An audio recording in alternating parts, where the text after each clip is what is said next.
Today, the Australian Defence Force is rightly held to account for allegations of grave misconduct by some members of our Special Forces community on operations in Afghanistan.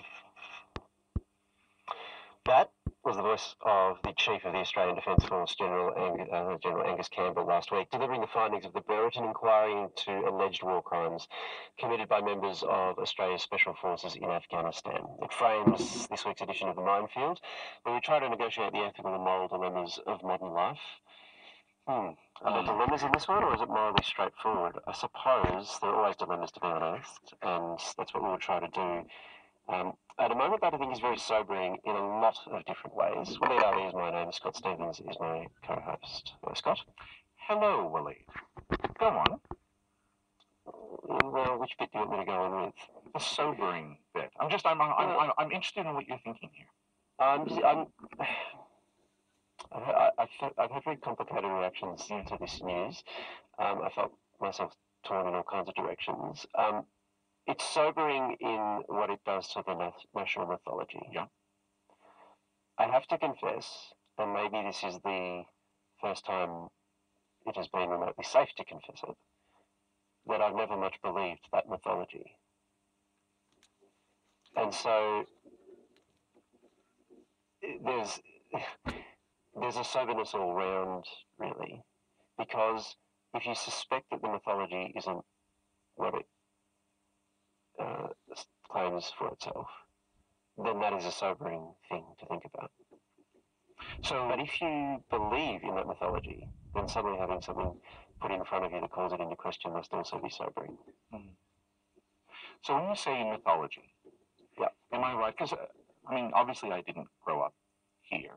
The United States has its own form of military mythology that's analogous to, but for precisely that reason is infinitely different from the particular type of military veneration that is in this country. So when you say mythology, you're talking about the Anzac mythos, you're talking about, I assume, you're talking about the way in which the ADF are held up as in many respects incarnating or embodying and preserving that which is the very best of Australian national life and most commendable in Australia's short history. Am I right?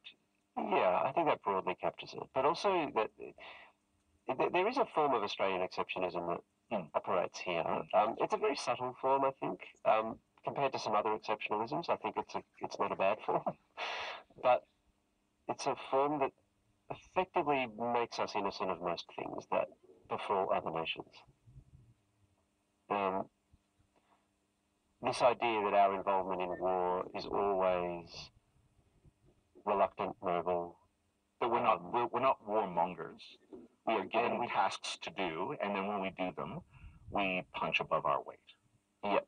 Yeah. And that we don't transgress. We don't need to transgress, and we don't do it. So when an Abu Ghraib happens,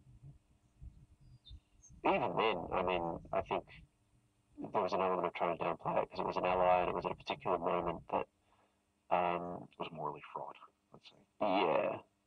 In a war that was kind of up for grabs a little bit and so on. So you got the kind of usual political divides over that kind of thing. I wouldn't say it was straight up denialism or anything like that, but it understanding it and contextualising it and so on. But there was still a safe distance that we could observe. Now, what has been found in this report is not the same thing as Abu Ghraib. It's different in probably important ways, but there's something about the untaintedness of Australia and Australian military excursions in the popular imagination. Maybe that's too strong. In the popular mythology that I've always been sceptical of. And I think, I'm far from alone on that. But, and I've had this thought a lot, actually, over, the past few years where it seems like there's been this annual ritual on Anzac Day that someone gets berated for saying something that isn't entirely venerating of the Anzacs. I've had this thought that when you have the kind of window onto what it might be like to be at the opposite end of Australian military involvement, that I think quite a few people would have had in Australia over the past 20 years, and especially people who either are Muslims or have had some kind of experience, some kind of sympathy, feel some kind of fidelity to the populations that have suffered greatly in Iraq and Afghanistan.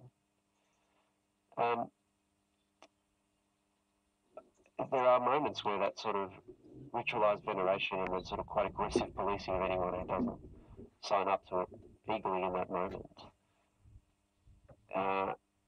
feels pretty awful. Like there's a sort of, what are you asking me to venerate right now? What exactly are you asking me to venerate?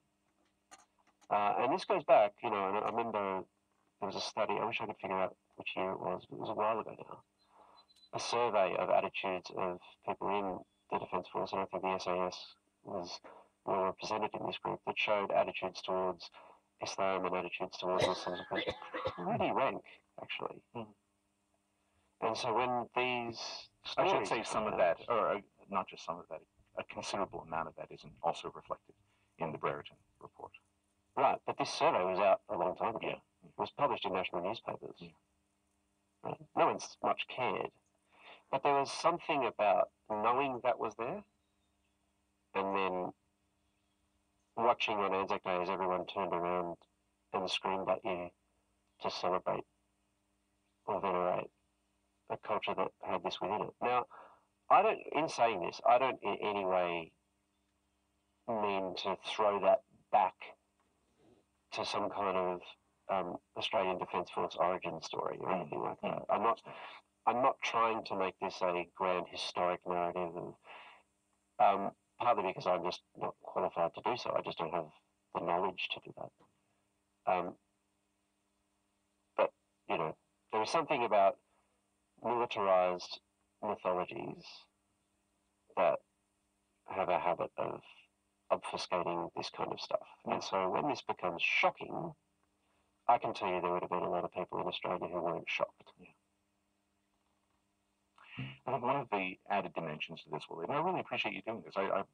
We didn't plan this, but I wasn't intending to say that. I know. I could hear it in your voice, though. I'm nothing if not, well, I'm actually not perceptive at all, so let's just say I got lucky this time. You are, actually. I mean, one of the things that I have found long troubling within Australian national life, and, you know, the relationship between the Australian government or the federal government and the Australian military is very different the way that it is in the United States. But I have often been troubled by, I should say morally troubled more than anything else, by those times where I feel that the military has been reduced to a kind of ornament, to drapery, in order to convey a certain sense of either gravitas or of beyond reproachness, if I can put it that way, to otherwise extremely controversial or contentious political decisions. We could make reference to the Northern Territory intervention. We could make reference to the fact that General Angus Campbell often used to appear side by side with then Immigration Minister Scott Morrison delivering briefings concerning Operation Sovereign Borders. So I think there are ways in which national mythologies surrounding soldiers, surrounding the military, can be used to deny certain crucial historical facts about national life. They can also be used, I wouldn't even say aesthetically, but almost as a form of kitsch. They can be used almost cynically in order to shield politics and politicians from proper democratic scrutiny. So I have concerns about that. I should say though, Willie, you know, if part of the story of the Australian military is one of historical innocence, that we are not warmongers. We are really, really good at following orders, and when we follow orders, even when they're stupid orders done by stupid or effete generals, usually British, then we still go to our deaths bravely, by God, you'd have to say that the American version of the military is precisely the opposite to that. If part of the Australian mythology is the fact of clean, or the perception of clean hands, morally clean hands in warfare, then the appearance of, or the fact of, the American military is precisely the opposite. That the American military have done things that are unimaginable in many respects, that in some respects might even be regarded as morally egregious or even unforgivable. And yet, the fact of the dirty hands is explained away by the fact that America has had to be involved in, and has in fact initiated, conflicts that are themselves so morally fraught, so geopolitically grave, that there is no way of doing this without getting one's hands terribly, terribly, terribly, almost sort of, irredeemably dirty. But I think the thing that then plunges that story into a deeper degree of moral moral difficulty is the fact that the American military are then held outside of the usual forms of civilian or common justice. Hence military courts, military trials, military lawyers, and so on. And exclusively national ones, by the way, because of the refusal to sign up to international criminal court. Right. Yeah. So it's for precisely this reason, Walid, I have to say, and look, I mean, what you've said is important, and it resonates very deeply with me. Obviously, I don't think the same intensity that it does for you. But I've been made more hopeful by the way in which the Brereton inquiry was conducted, the relative, I think within the bounds of reason, the forms of transparency that have surrounded the disclosure of the report. I understand the need for redaction. The proper humility and poise which accompanied Angus Campbell's delivery of those findings, and the moral language, the decidedly moral language that was used in the way in which those findings were delivered, and the fact that the proper endpoint of all of this is not just the kind of moral restitution of the ADF and the proper trust that's placed in the ADF, but that the final endpoint of this is in civilian courts. On all those points, Walid, I take all your points about national mythology, but there's also something here I think that's important. Part of this process is about how is it that a nation like Australia can say that those who are commissioned to fight and kill in our name can still nonetheless belong in moral community with the rest of us. So to my mind, that is where a kind of hopeful inflection takes place. I hope I don't come across as being glib in saying that. No, I actually agree with that, I think. One of my early thoughts when I heard the news was, it's impressive that we've disclosed this. Yeah. That hasn't happened in the UK, it hasn't happened in the US. It's been determinately blocked, actually. Yep. So there is something to be said for it. My question about that is how far exactly that takes us. I think it does take us some way. I think it's significant. It may not take us as far as some of us would like to believe. I don't know. I have to think about that. Now's not the time for thinking. Now's the time for talking. So let's get to the guest. This is the Mindfield. You can listen to the show on RN. You might be doing that right now, in which case, thank you. But you can also catch us anytime you like on the ABC Listen app. And we exist as a podcast as well, which has the radio show, but then we keep going after the show's off air. So if you subscribe to the podcast anywhere, you should be able to find us and subscribe. And with any luck, you'll enjoy it even more than you do on the radio machine. Scott, we have a guest. Now's not the time for thinking. If there was ever a line that we needed to use as the headline of our show, and I'm sure it's probably that. That's just the summary of media, isn't it? Don't think, talk. Our guest, and what a joy it is to have this guest on this of all discussions. Dean Peter Baker is Associate Professor of International and Political Studies at University of New South Wales in Canberra. He's the author of, I don't mean to sort of puff you up too much, Dean, but it really is one of the most impressive books on military ethics I've read for a long time. It's called Morality and Ethics at War, Bridging the Gaps Between Soldier and State. Dean, thank you so much for joining us on the Mindfield.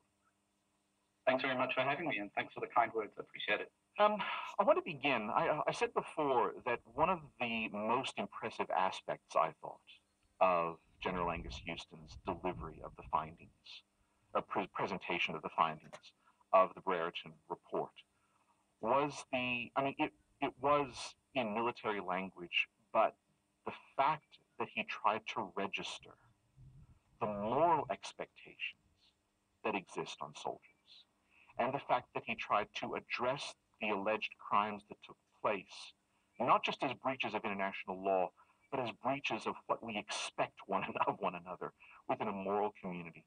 That was something I found very impressive. There's just one thing I just want to put to you. He said one of the fundamental things that the Brereton inquiry indicates that went wrong is that a self-centered warrior culture was cultivated within the special forces, which abandoned, quote, the regiment's heritage of military excellence fused with quiet humility of service in favor of ego, entitlement, and exceptionalism. I just wonder if you could help us think through this idea of the development of a warrior culture. Isn't that exactly what we expect, what we should expect of our soldiers? It's a really great question, and there is a fair amount of debate about this idea of a warrior culture. So Shannon French is another military ethicist who's got an excellent book on warrior culture and how the internal principles of some warrior cultures are really important to ethics. So I think we have to be a little bit careful about being too broad brush in our discussion of that. But I do think I do have some concerns about that image of a warrior. And partially one of the challenges, if you're a warrior, well, what is it that you are? You're someone who does war. And obviously that is the core business of our military, but it's not all that the military does. And a lot of the time, what we want from them is to do things other than kill people and break things, as the old saying goes. And so I think, I think that there's a much more powerful case for something like professional, although again, as I suggest in my book, I think that's maybe a little bit too narrow. I quite like the idea of an image of a guardian.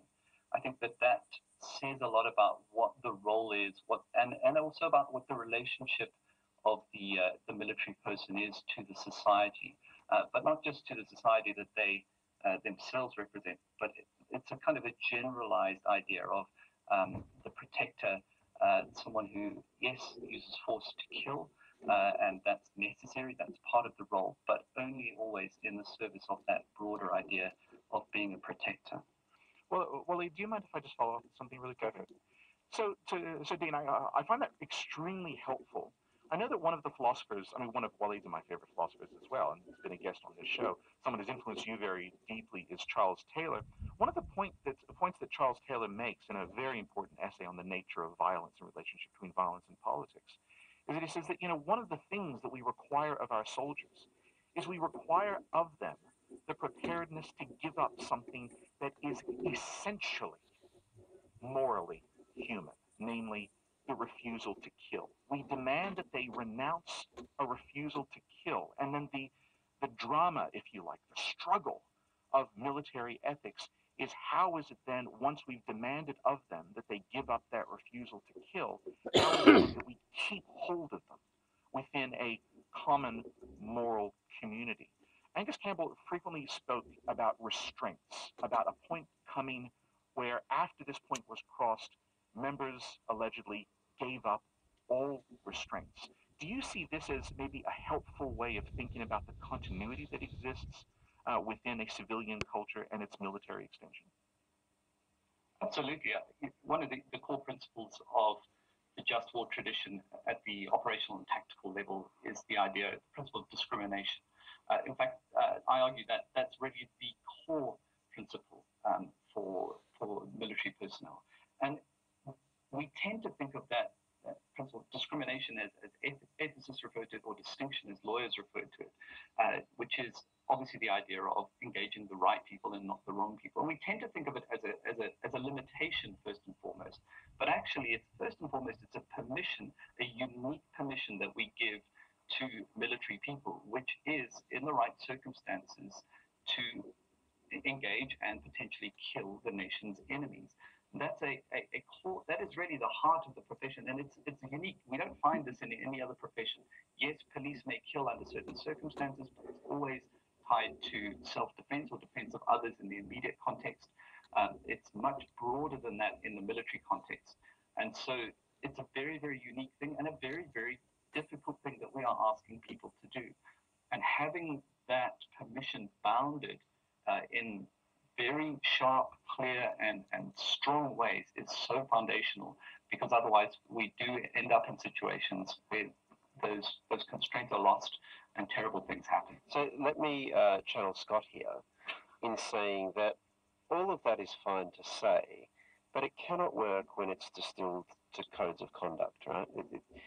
These things require moral practice, because it's inhuman to expect that someone can turn on and off their kill switch without indulging in the kinds of broad, or allowing that. In order to kill someone, you have to dehumanize them for it to be an experience that you can deal with psychologically, really, right? And it is very hard to confine that in sort of rigorous ways without it bleeding into broader categories of people, which is clearly what we've seen in this case with the killing of civilians. They've been dehumanized because the dehumanization of the enemy has bled into the whole population, really. That, to me, seems like something that human beings will do. that it's almost natural that that would happen. It's just, unless you've really got some kind of rigorous way of ensuring the moral fibre of these people going in. That's a kind of moral formation, that's a kind of moral inculcation that no code of conduct or series of disciplinary procedures can hope to achieve.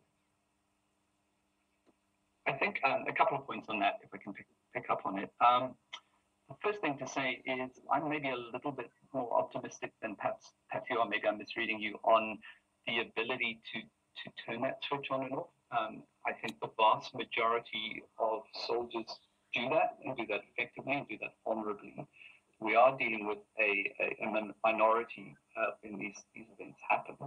The other point is about dehumanization, and that's exactly right. I mentioned Shannon French earlier. She's done a lot of work with a neuroscientist that she works with on the actual brain functioning, and what's emerged from that is that, yes, unless you're a psychopath, your ability to do the military job of killing somebody it's almost impossible to do without some degree of objectification. But I think what militaries have realized for a long time is it's the kind of objectification that matters there, or dehumanization rather. And it's objectification that works, not some kind of animalistic dehumanization. So the moment we start thinking of the enemy as somehow subhuman, that's the real danger, because when the fighting is ended, they're still subhuman in whatever way that is. Whether it's, you think of the Rwanda genocide and the labeling of people as cockroaches, well, they're always cockroaches.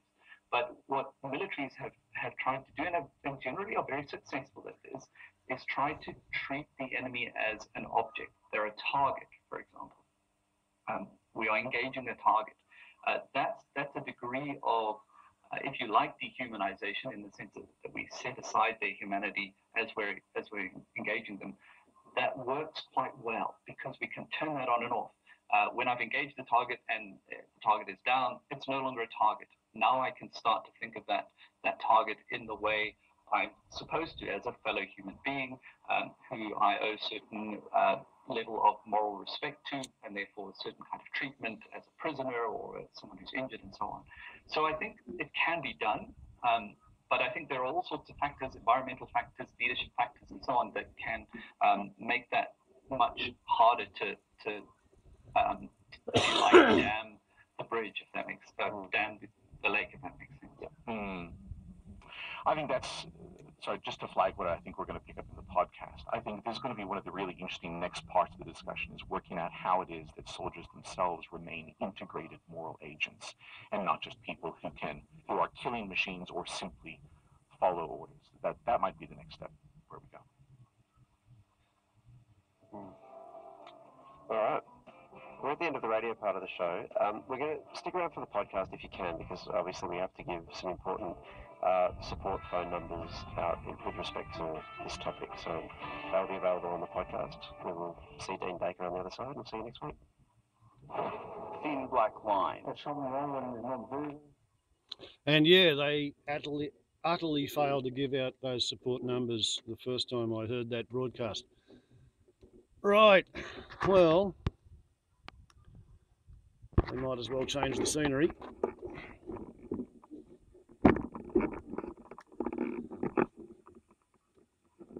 It's now something like 10 days since General Angus Campbell made his public statement about the contents of the Brereton report.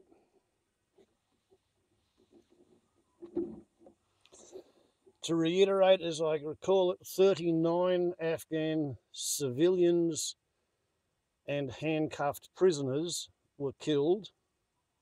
25 Australians were accessories or principal murderers. Some more Afghans were tortured. There were 26 incidents up to that point in time when the Brereton report drew a line under it and handed the report back to the government. 19 Australian serving and former serving personnel coming from the Special Air Service Regiment and from the Commando Regiment. They are facing investigation, expected to face trials in the Australian Federal Supreme Court for the war crimes of murder and torture. There are, as I understand it, a further 11 incidents still being investigated on top of the 26 incidents that I dealt with in that job lot, so to speak.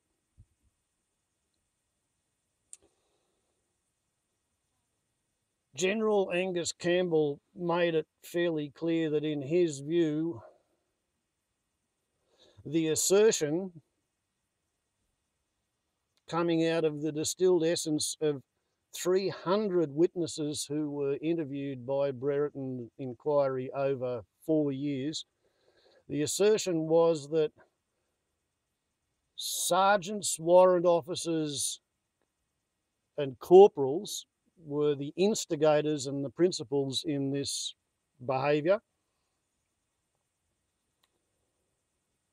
But nobody above that level of the hierarchy chain of command knew enough about it to make a complaint about anything. Everybody up the chain of command accepted the concocted fairy stories being handed to them by the patrol commanders, and any time a lieutenant or a captain decided to go out on patrol with the troops and see what happens, everything was above board. Perfectly kosher, Marquess of Queensferry rules.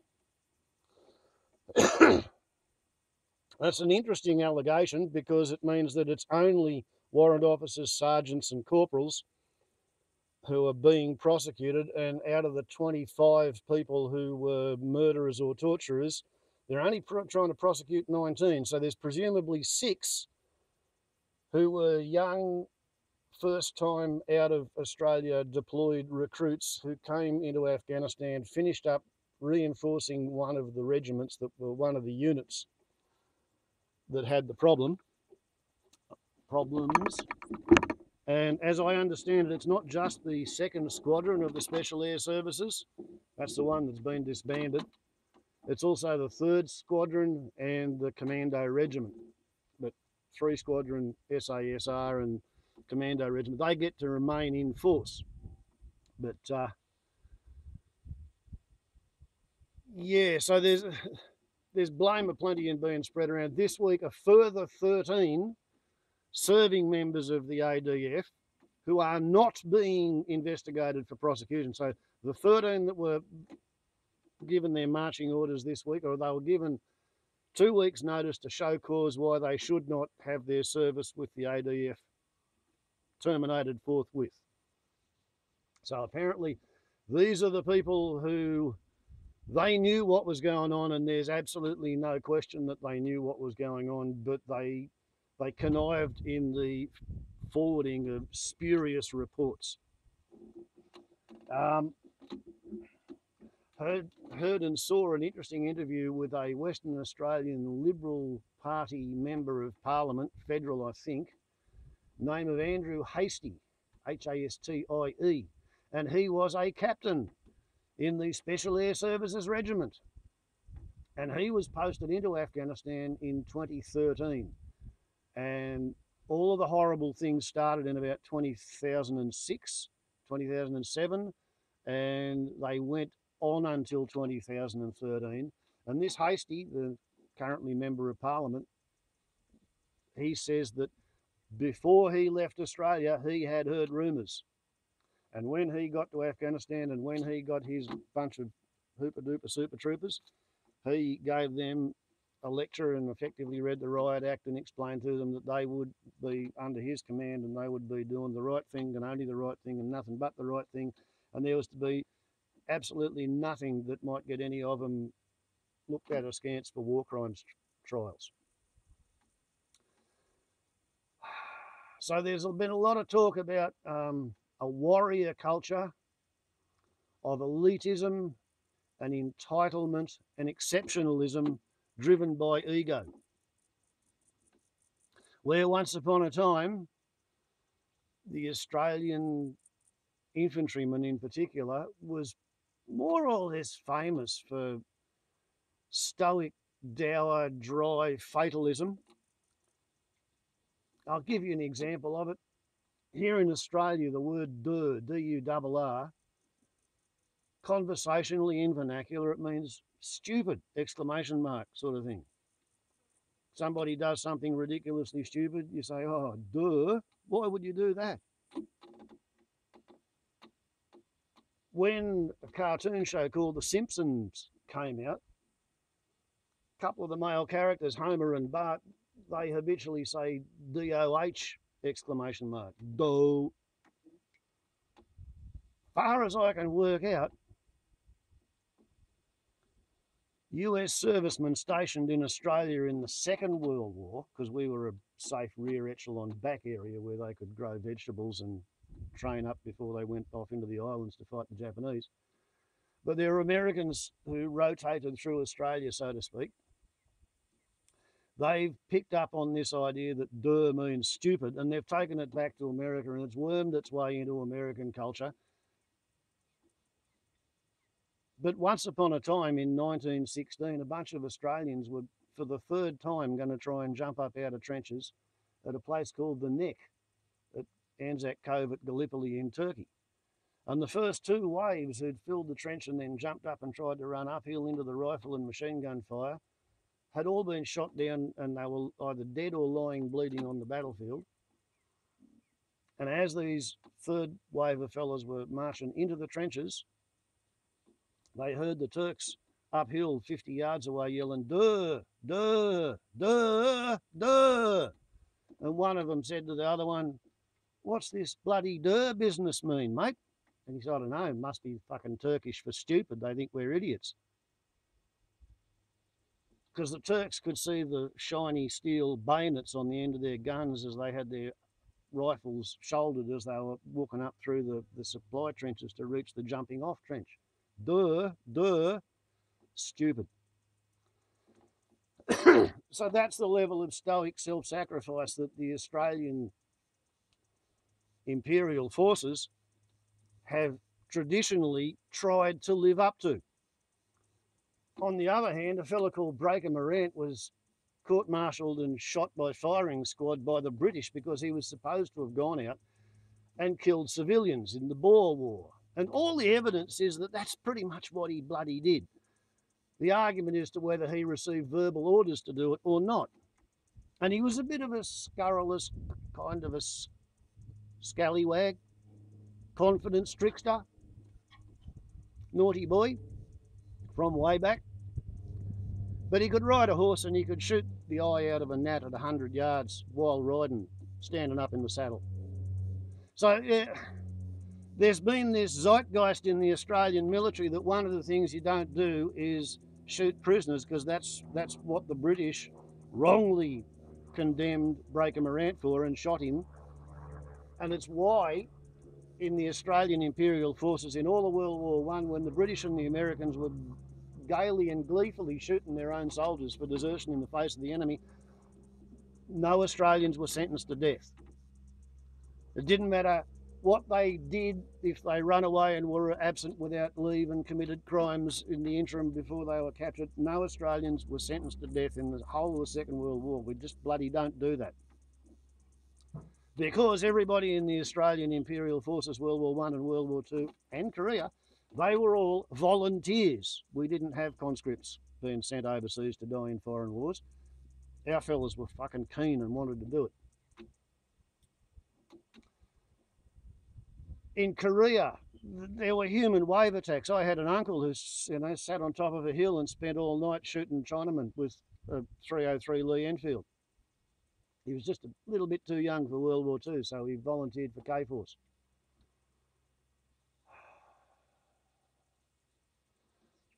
It was volunteers in our army who went into Malaya and Borneo during the Malayan emergency for the British.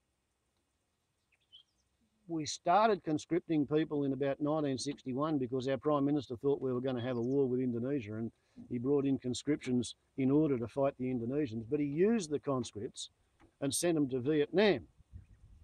In Vietnam, half Australia's troops were conscripts, half Australia's KIAs and POWs and MIAs, half of everything was conscripts, and there was no noticeable difference between them on the field.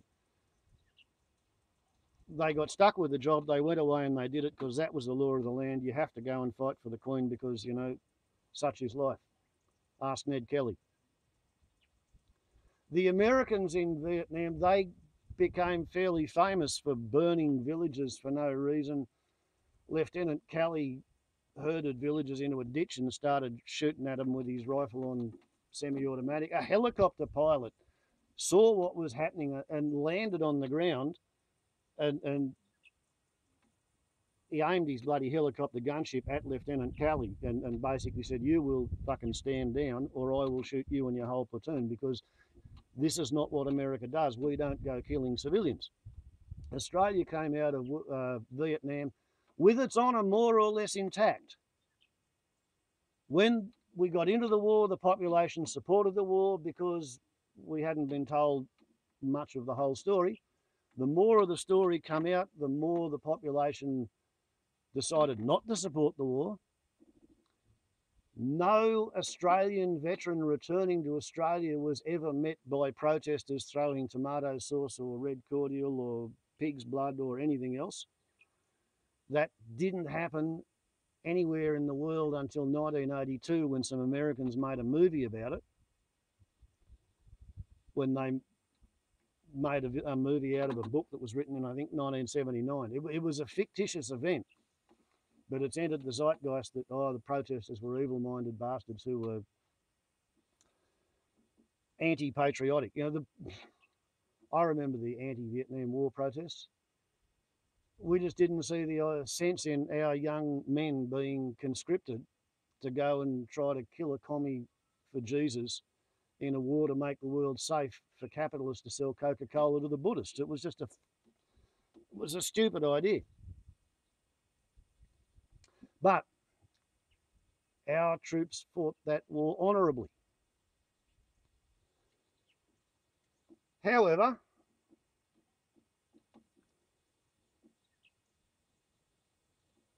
what happened afterwards, apparently, is that the Special Air Services, which was always a kind of an elite outfit trained by the British Special Air Services for deployment into Malaya as a counter-insurgency force to go up against communist terrorists. That's what the Special Air Services was, in Australia anyway, was set up for. One of the reasons when Australia initially deployed to Afghanistan we didn't have a lot of success was because the Taliban were part of the Mujahideen, and the Mujahideen had been trained in Pakistan in madrasas which were staffed by British Special Air Services warrant officers. So the Taliban had read the British SAS handbook and textbook and operational game plan more recently than the Australians had. So when the Australians went out there trying to do all of their stuff that had been pretty good in Malaya and pretty good in Vietnam, it didn't work very well in Afghanistan at all because the Taliban knew what to expect. They'd been trained to do all of that against the Russians. Changing alliances, see, it's all a bit of a worry. They reckon one of the reasons that Moggadishu fella lasted as long as he was, his bodyguards were trained by the British SAS on a contract job for the British Foreign Department. So, a bit of a segue here. In Australia, there's a subculture of the gun fanciers group, the people who like guns. And not everybody who likes guns is an irresponsible dickhead, but there are some people who really, really like the idea of having a gun, and they might have been reading gun magazines and hunting magazines and Soldier of Fortune magazines and war magazines, and they've done a lot of reading. These days they watch a lot of YouTube videos on firearm channels, and they're very, very keen to get out there and have a go with a gun. And the firearm laws in Australia say you can really only have a gun if you've got a use for it. One of the uses is target shooting. So if you want to shoot at pieces of paper, go to your nearest rifle or pistol target club and jump through the hoops. Big hoops, serious hoops, time-wasting hoops, expensive hoops that are necessary to jump through successfully in order to prove to the authorities, who are going to be hauled over the coals and lose their career over it if you later do anything stupid. So you have to prove to them that you're not the sort of person who does stupid bullshit things with firearms. Then you get a firearm. If you say you want to go hunting with it, that means you have to be able to provide written, hard copy, paper evidence from a landholder, including, their parish and county and shire development lot numbers, so that you can prove to the firearms registry that, yes, when I say I want to go shooting rabbits, this is the bloke whose property is going to let me shoot rabbits on, because the firearms registry knows you live in a town or a city. So before that, there used to be an almost all-pervading culture, rampant to the point where every bloody road sign more than a mile out of town on most Australian country roads was decorated with various bullet holes. Because somebody who lived in town, who'd bought themselves a gun with just a gun license, didn't actually know anybody who'd let them on their land, or maybe they knew a lot of people who had land who wouldn't let them on because they'd already blotted their copybook, would get half full of booze on a Friday or a Saturday night, and they'd go for a drive. And they might go half an hour to an hour out from town, and then they'd turn 120 degrees left or right and drive for a couple of hours and then turn back towards town. And on that drive over back roads, they'd have somebody hanging out a window or sitting on the roof rack with a spotlight, and they'd be looking for any eyes in the paddock that are going to look back. Because the paddock's been beside the road for a long time, all the wildlife that lives in that paddock knows about this manoeuvre, and it generally happens on weekends, and the animals can sort of count the days. There he goes to town, so tonight's the night we head off into the forest and we don't go near the road because the dickheads will be shooting. So by about 3 or 4 o'clock in the morning, these dickheads are getting, they're out of booze and they haven't seen anything to shoot, and then they'll either go and blow holes in the road signs, sighting in their guns, as they explain it to themselves, or they'll start shooting at sheep or cattle or horses. So there is this culture among some hunters that every time you go out with a weapon and ammunition, you are entitled to at least get one shot at something. And I believe, suspect, conclude that, reading between the lines of what Angus Campbell has said about what happened in Afghanistan, some of these young blokes who've joined the army because they're into the whole Anzac myth and the honour and the loyalty and the bravery and the nobility and everything, and then the government has plonked them in the middle of a war of occupation in the graveyard of empires, and because they get something like an extra 50% on their pay, plus $150 danger money per day for volunteering to go on a 6-month secondment. Some of these blokes have been out there and back 6 or 7 times. And for a long time, Australia had no deaths in Afghanistan. And then the people that we were supposedly training, or our troops were supposedly training, they began realising that the only way to get at these fellas is to sign up for the training, get in amongst them, and then change sides in the middle of breakfast. And if, apart from that, there's landmines, aka booby traps, and the Americans didn't like to think of themselves as a bunch of boobies getting blown all over the landscape in Iraq, so they invented the term IED, improvised explosive device, as if the fact that it was improvised meant that it was simple and primitive and barbarian and savage and not nearly as cool as if it had come out of a factory in the middle of continental USA. The things people do to each other with words, part of that dehumanising process. But anyway, what it means is that some of the sergeants and the warrant officers in the special forces groups of the military, they apparently got the idea that because, particularly the SAS regiment, because they lived in a special encampment and because they didn't have to shave, you know, like they were special,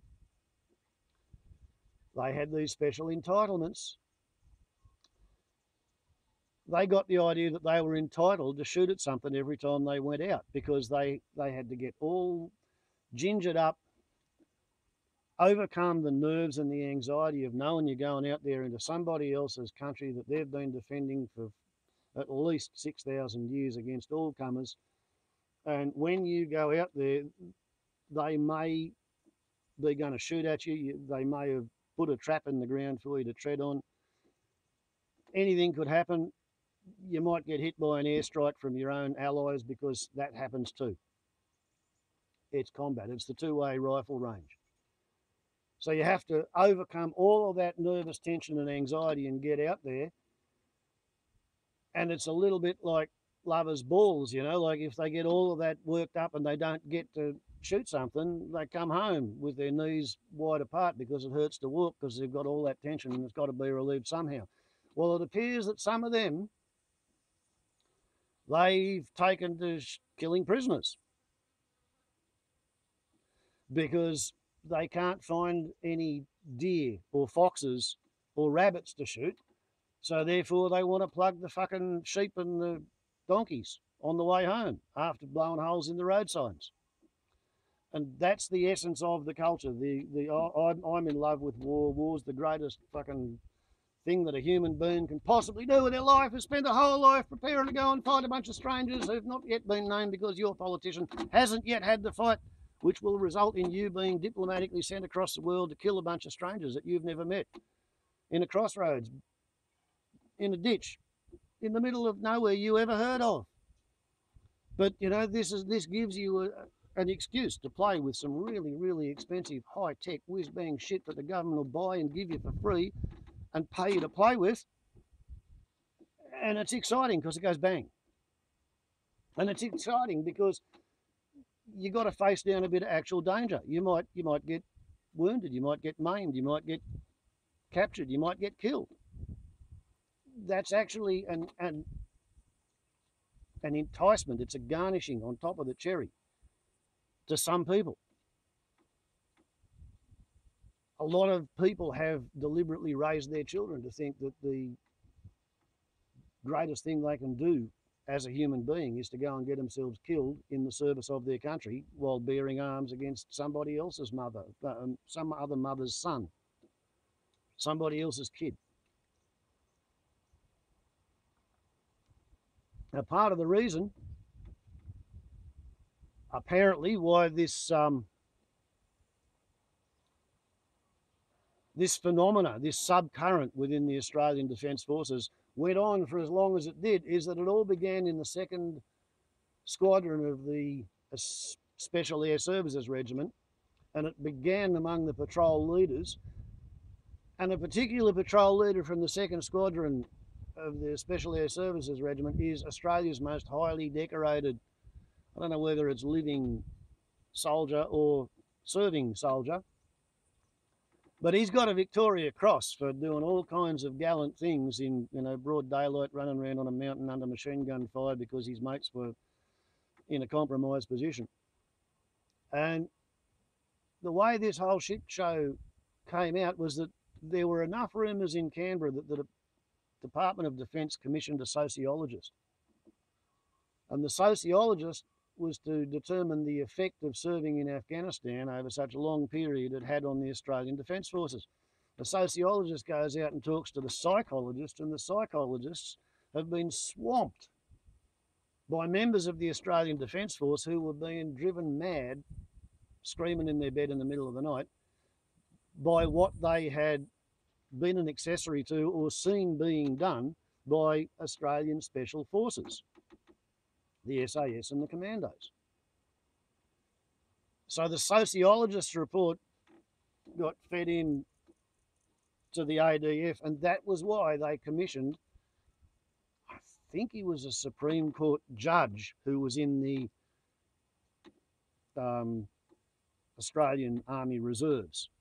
So you've got somebody who's a colonel in the reserves and he's a Supreme Court judge.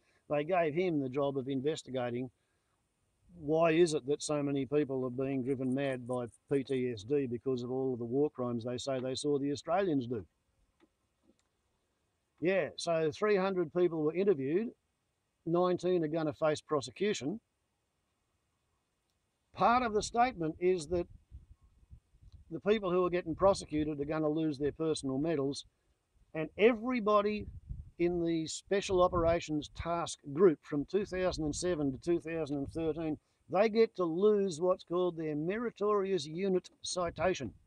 There's 3,000 people who went to Afghanistan during that period, and because they sent so many glowing reports of how every day the Commandos went out for a walk in the hills, and every time they went for a walk in the hills, they killed enemy. And they brought back evidence of the enemy being killed. And it sort of wasn't until the people in Canberra years later noticed that, well, how come every time you killed people for about 6 months, each one of the different people that you killed, they all had the same AK-47 with the same brown sticky tape wrapped around its stock in the same place. Like you'd kill somebody and photograph him with his gun, allegedly, and then a week and a half later, you'd kill somebody else in a different place and they'd have the same gun in the photo. Well, apparently there were people in Afghanistan who should have noticed all that, and they didn't. They looked the other way. They may be among the 13 who are getting shit canned last week. But all 3,000 people who used to be able to wear the Meritorious Unit Citation are going to have it stripped for them, and some of them are deeply upset because they don't get the point. Their attitude is, but I didn't do any bloody thing wrong. I didn't kill any prisoners. I didn't torture any prisoners. I didn't kill any civilians.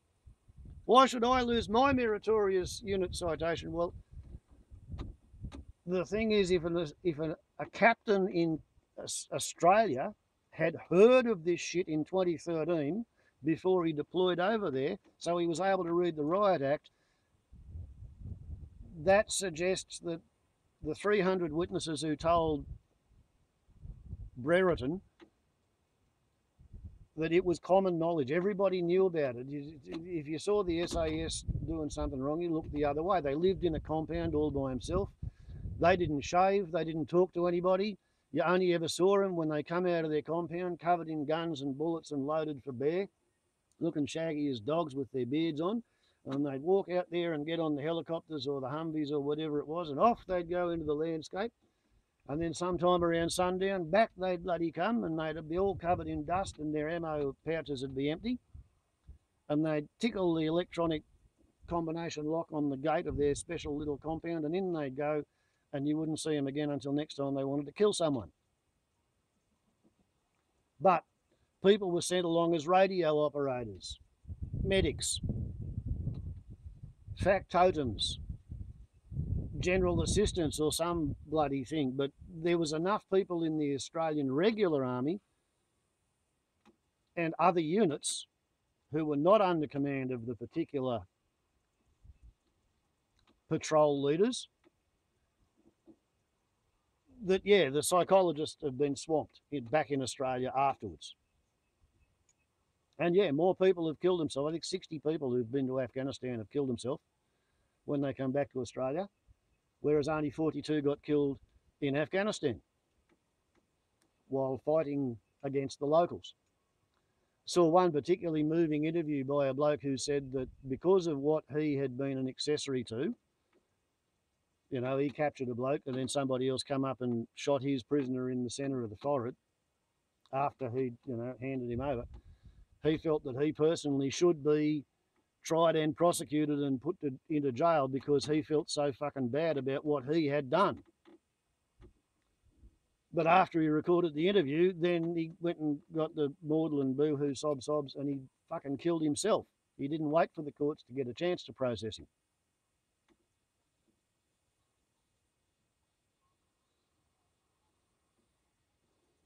And we have the chairman of the Australian War Memorials Board of Directors is a bloke called Kerry Stokes, who is a media mogul all in his own right. I think he might own Channel 7. And he's using his own personal money to bankroll a bloke called Ben Robert Smith. I have seen it printed, written as Ben Rupert Smith, but I'm pretty sure it's Robert Smith. And he's the most decorated veteran with his VC, who was a patrol leader in the 2nd Squadron of the SAS Regiment. And what happened was when the sociologists' report went to the ADF, somebody leaked that one to at least the ABC, and I don't know whether it was a newspaper or another TV channel, but that got leaked. And Mr. Robert Smith, VC, has sued the journalists and the news organisations for daring to slander, libel and defame his character in their publication 4 years ago, maybe 5 years ago, about multiple rising allegations of war crimes having been committed by the 2nd Air Services, the 2nd Squadron of the 2nd Air Services Regiment. There's a bit of a shit fight going on because Mr. Stokes, who's bankrolling the defamation lawsuit against the newspapers for daring to tell what had been happening in Afghanistan, he's resisting pressure from all over the country that the War Memorial should change its display, where it basically propagandises Australia's glorious involvement in the war in Absurdistan, because somebody in America wanted to have a forever war, because when the 11th of September 2001 occurred and 2 aeroplanes hit 2 buildings and 3 buildings suddenly, remarkably, spontaneously, vertically deconstructed themselves straight into their own planned footprint area, the people who were alleged to be responsible were 19 hijackers, and 15 of those hijackers were Saudi Arabians. And 3 of them were Jordanians, and 1 of them was a Portuguese. Not bloody one of them was an Afghan. The reason the excited status insisted on NATO and ANZUS invading and attempting to occupy Absurdistan was because the United Nations recognised government of Absurdistan was the outfit which had risen to the top of the Mujahideen, and they were known as the Taliban, and a country called the excited status of Norte Americano had spent 10 years funding and training and supporting the Mujahideen and the Taliban and Al-Qaeda, all as their anti-Soviet puppet government guerrilla insurgents, which is why the US State Department paid for the British SAS Warrant Officer veterans to train the Mujahideen in the latest, greatest counterinsurgency and insurgency tactics.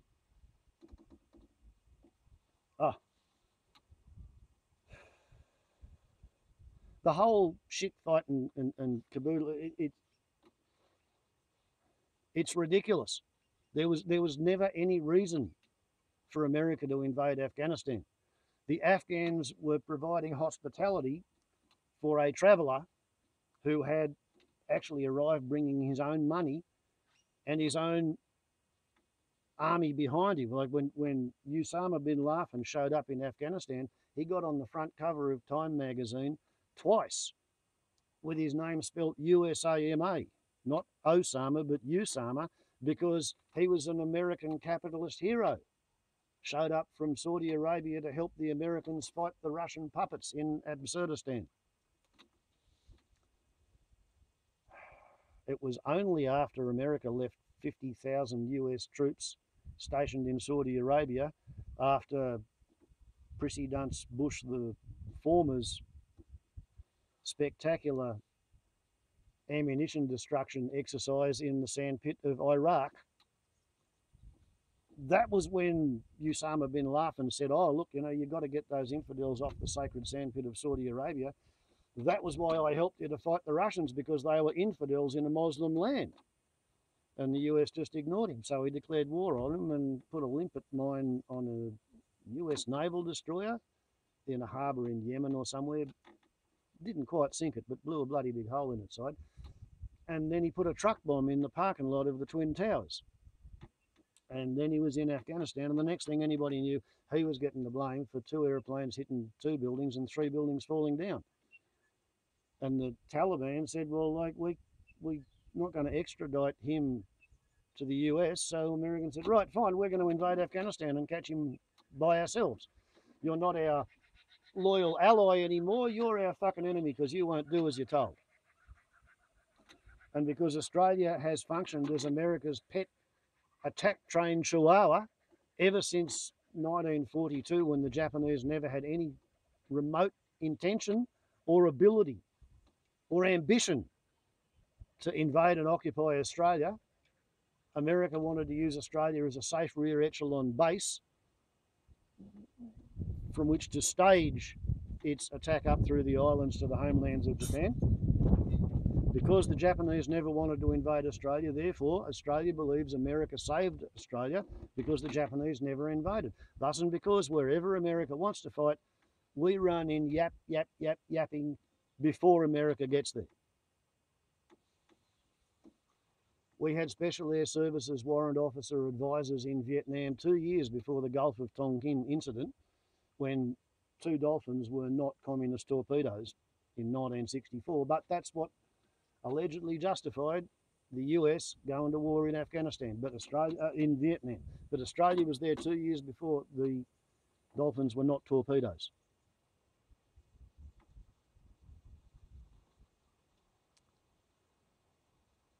So that's where things are at the moment. 3,000 people who went duly, that is dutifully and obediently, trooping off to kill strangers in Afghanistan, to support the ANZUS Treaty, because Australia relies on America to keep us safe from communists and anybody with yellow skin and slanty eyes who lives to the north. To keep Australia safe from all threats to the north, 25,000 or something Australians, might be 50,000, have been to, 50,000 went to Vietnam over 10 years. Yeah, 25,000 Australians have been to Afghanistan in 19 years. All in the forlorn hope that if ever we needed help from the Americans, Uncle Spam would be here.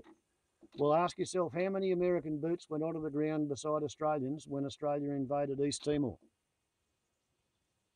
Think about that. Then.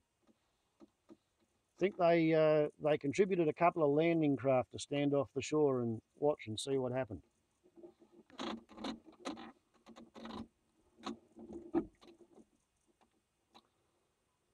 But anyway, unless Australia is to look like shit on a stick in front of the rest of the world, we now have to go forward and somehow come up with enough evidence to satisfy a court of law beyond all reasonable doubt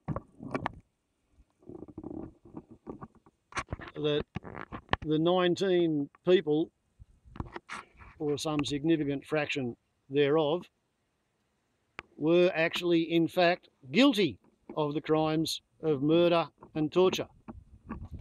And as Angus Campbell said, none of this was in the heat of battle. None of this was when there was any ambiguity or doubt as to what was going on. In every case, this was somebody who was under control, or they were a civilian and they'd never been a combatant.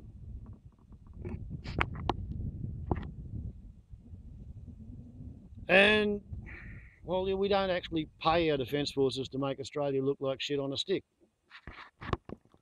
It's not what they're supposed to do. It's not befitting the best traditions of the service. Which is a term I last heard officially to describe the crew of an F-111, which was on a night bombing exercise and coming over the hill, going down into the town of Tenterfield to do a dummy bomb run on their meatworks. They pulled one half of their tail off against a tree. And the F-111 has a rocket-powered ejectable crew capsule because it was designed for nuclear war. You might have to eject over a river and sit on the bottom of the river for 24 hours breathing bottled compressed oxygen, which it had a reserve thereof for the purpose therefore. So they could have ejected, and they would have gone up and out and landed on a parachute, and that would have meant that their crippled fighter bomber would have gone straight into the centre of the town of Tenterfield. So what they did instead was they went to full afterburner to get as much thrust, to get as much power, and they used the one half remaining of the tail with the excess speed to get enough control to lift the nose up. And instead of descending into the town of Tenterfield, they went roaring across the top of the town of Tenterfield at absolute full afterburner and didn't clear the ridge on the other side of the town. Punched a bloody great hole in a fella's cow paddock. And the head of the Air Force duly intoned in a melancholy voice that they had died in the finest traditions of the service. Well, what our Special Forces Task Group did in Afghanistan when they stuck their fingers in their ears and closed their eyes and looked the other way and let the SAS rogues, or the rogues in the SAS, because not all the SAS were doing it, not all the Commando Regiment were doing it, but there were at least 3 nests of rogues in those 3 units, 2 and 3 Squadron and the Commando Regiment, and they were competing with each other for kill tallies, which is another reason why every time they went out on patrol, they felt a personal deep-seated need to come back with a scalp, so to speak, having fired and killed somebody. It was a competitive sporting event to them. And of course, as David Grossman opined famously, the bloke who went to Vietnam, 2 tours, 12 months each as a Green Beret, 60 days continual combat results in 98% of participants being psychiatric casualties from the stress involved. Being in an SAS compound in the safe zone in Afghanistan is not actually out of combat because they can expect to be rocket or mortar attacked at any moment. They could also expect one of the local toilet cleaners to suddenly pull a hand grenade out of their arse and blow up in the middle of lunch. So the stress is always there, and everybody was going over there for 3 months, 6 months. It exceeded the 60 days continuous combat exposure, which sends 98% of people into becoming psychiatric casualties. The other 2%, they were sociopaths before they got into combat, not psychopaths. Psychopaths really fucking rare, you know, completely out of touch with reality killers. Sociopaths, they're in touch with reality. They just don't have any compunction against killing, and if they find it's in their interest, they're quite prepared to do it. Some of them, yes, they learn to like it. They're sociopaths before they get into combat. And as Grossman said, they win a lot of medals, but they have a high casualty rate because they cannot imagine themselves being hurt ever. So I don't know what's going to happen. I don't know whether they will actually get eventually, finally convicted, because the 300 people who were interviewed by the Brereton inquiry, they were compelled to give evidence. They were not sworn witnesses, and it wasn't a trial where there was anybody defending.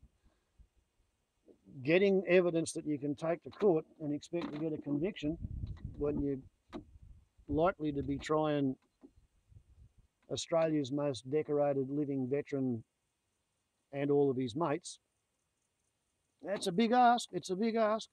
But it is better, in my mind, that Australia is trying this than the caricature which went on when the US Navy come to the conclusion that one of their SEALs had gone a bit doolally plop in Afghanistan and gone around in the middle of the night and killed half a village full of people because, you know, that made him feel better about his anxiety. He went and he relieved his tensions because he was an elite hoopty-doopty soupy troopy and he was entitled to relieve his anxiety and bad vibes, right?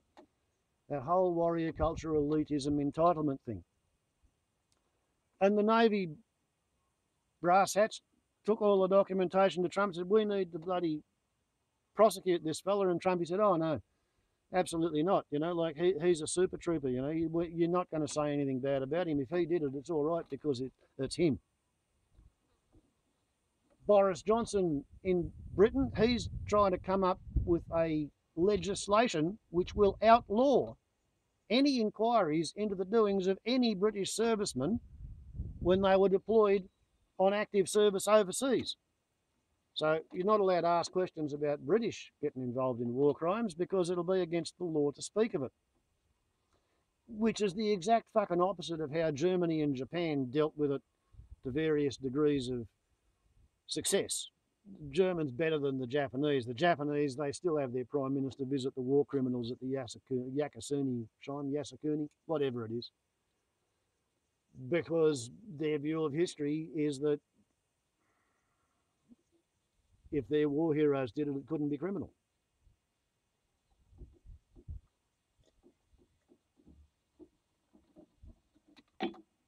So, last time Australians did get themselves involved in what you have to call these days a war crime was at the conclusion of the Battle of the Coral Sea, when the Japanese troop transports, which had been carrying their invasion force intended for Milne Bay and Port Moresby, had been sunk. And there were 2,500 Japanese swimming, and they were systematically bombed and machine gunned and strafed from the air by Australian Beaufort crews and Boston crews and American Mitchell crews over 3 or 5 days successively. Just kept going out day after day after day, flying low over the water, and if you saw anybody who was swimming in the water, they were Japanese and they got machine gunned. That was in 1942, when Australia was fully convinced that the Japanese were going to invade Darwin and bicycle across the central desert and turn up at the Blue Mountains to threaten Sydney. That's why they were putting defences to the west of the Blue Mountains, the Brisbane to Melbourne line. Here in New South Wales, 100 miles from the coast, I am on the western side, the side to be abandoned in the Brisbane to Melbourne line. So yeah, a little bit of war crimes among Australians and Americans can perhaps be forgiven in 1942. I'm fairly sure that the Australians and the Americans were aware of what the Japanese had been doing in Malaya and the Dutch East Indies and Ambon, places like that, beheading prisoners of war, marching nurses into the surf and machine gunning them, stuff like that. You know, it was not a very friendly war out here in the Southwest Pacific between ABDA Command and the Imperial Japanese.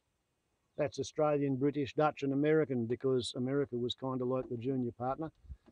until Pearl Harbor and the Philippines got attacked. Then they became a bit of a senior partner, and well, the Dutch backed off. Had to.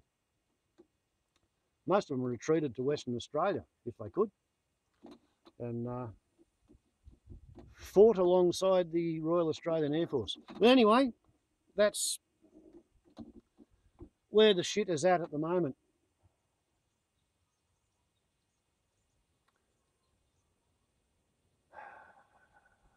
It's sad that it happened, but the fact that it happened meant that it had to come out.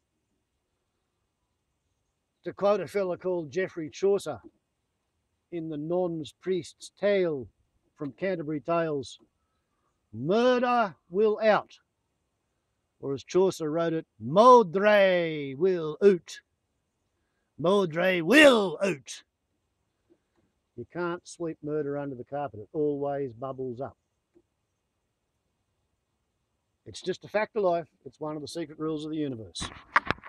One which somebody really should have told this character.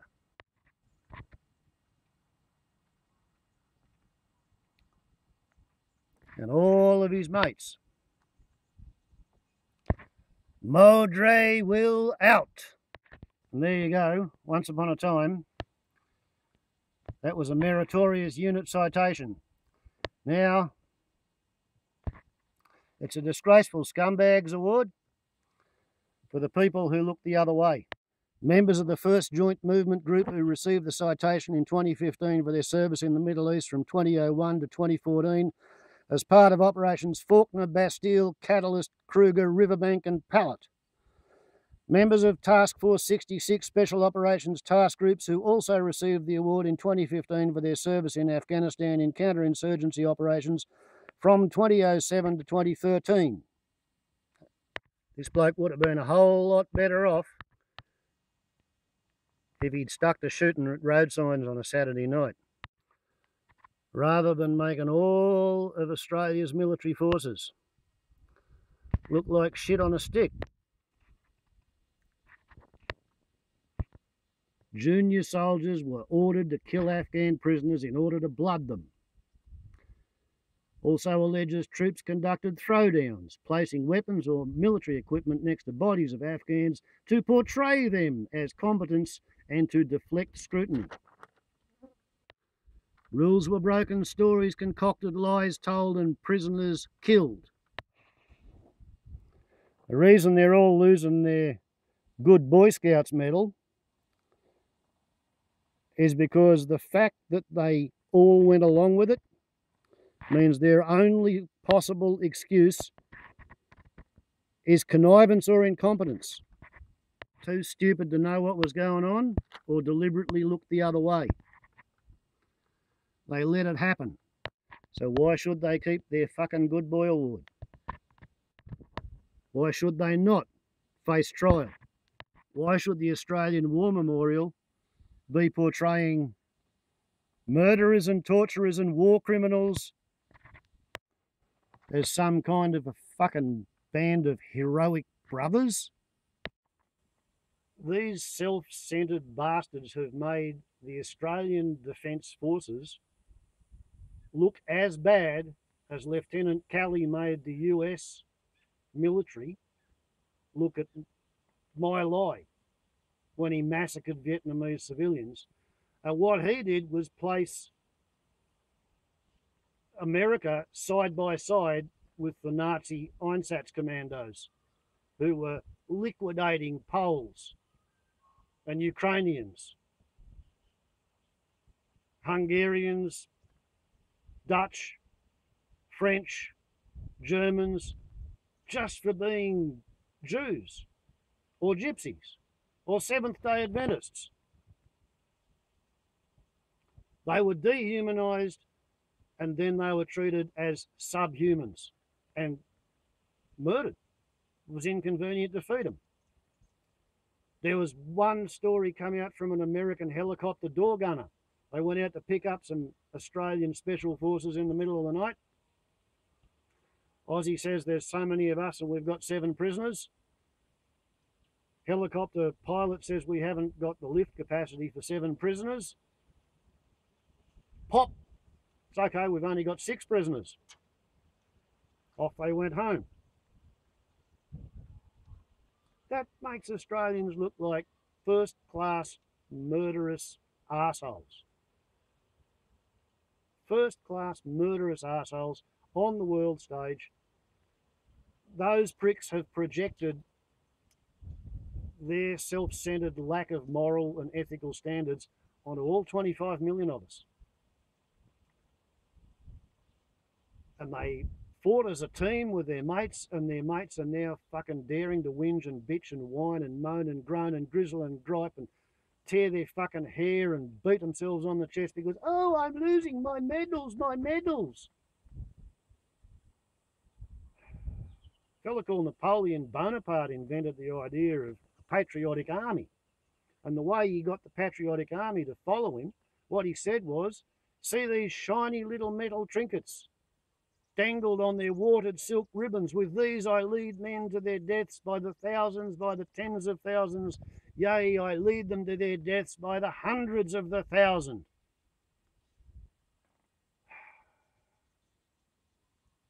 And the survivors go home and the local yokels, damsels, jump up and gaily trip with joy, dancing with the angels of death.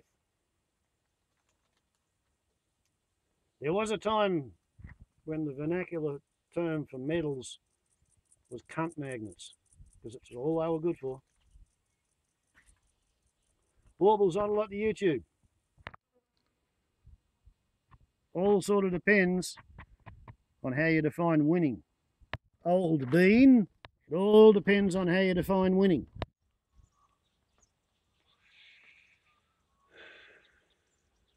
So it does. Ciao.